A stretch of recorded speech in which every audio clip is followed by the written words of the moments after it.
Bangladesh premier league BPL আসন্ন দ্বাদশ আসরে প্রথমবারের মতো থাকছে নোয়াখালী বিভাগের ফ্র্যাঞ্চাইজি।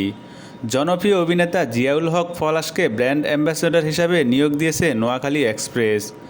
আজ রাজধানীর একটি হোটেলে চুক্তি সম্পন্ন করার পর আনুষ্ঠানিকভাবে ঘোষণা দিয়েছে দলটি। এর আগে গত সপ্তাহে নোয়াখালী এক্সপ্রেস নিশ্চিত করেছেন বিষয়টি। ফেসবুক পোস্টে তারা লিখেছেন, ওরে রোকেয়ারে তুই কোনাই, আই তো নোয়াখালী এক্সপ্রেস করি বিপিএলে চলি আইছি।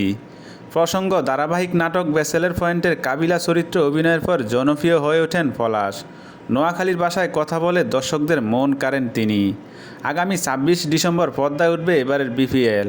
উদ্বোধনী দিনে চট্টগ্রাম রয়্যালসের বিপক্ষে ম্যাচ দিয়ে বিপিএল অভিযান শুরু করবে নোয়াখালী এক্সপ্রেস।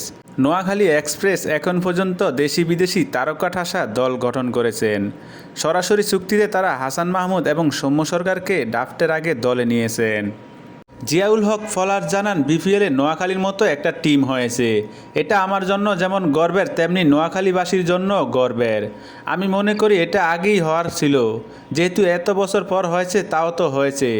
এই আনন্দটা অন্যরকম। আশা করি নোয়াখালী এক্সপ্রেস এর মাধ্যমে এবারের বিপিএলে নোয়াখালী দর্শকদের ভালো একটা পারফরমেন্স দেবে। আর আমি সব সময় চাইব নোয়াখালী এক্সপ্রেসের সাথে যারা জড়িত আছেন সেই কর্মকর্তাদের উদ্দেশ্যে আমি একটা কথাই বলতে চাই, যেহেতু আমি নোয়াখালীর ছেলে, নোয়াখালী ক্রিকেট অবকাঠামোর জন্য কাজ করেন। কারণ নোয়াখালী জেলার মধ্যে যারা ক্রিকেট খেলতেছে তারা প্রত্যেকটা ভালো করতেছেন। আমি বলতে চাই আপনারা যারা আসছেন তারা নোয়াখালী জেলা ক্রিকেটের উপর একটু নজর রাখবেন। আমি এই আশা ব্যক্ত রাখি। আমি নোয়াখালী এক্সপ্রেসের সাথে ব্র্যান্ড অ্যাম্বাসেডর যুক্ত আছি। আমি চাই আমার মাধ্যমে নোয়াখালী ক্রিকেট এগিয়ে নিয়ে যাওয়ার জন্য।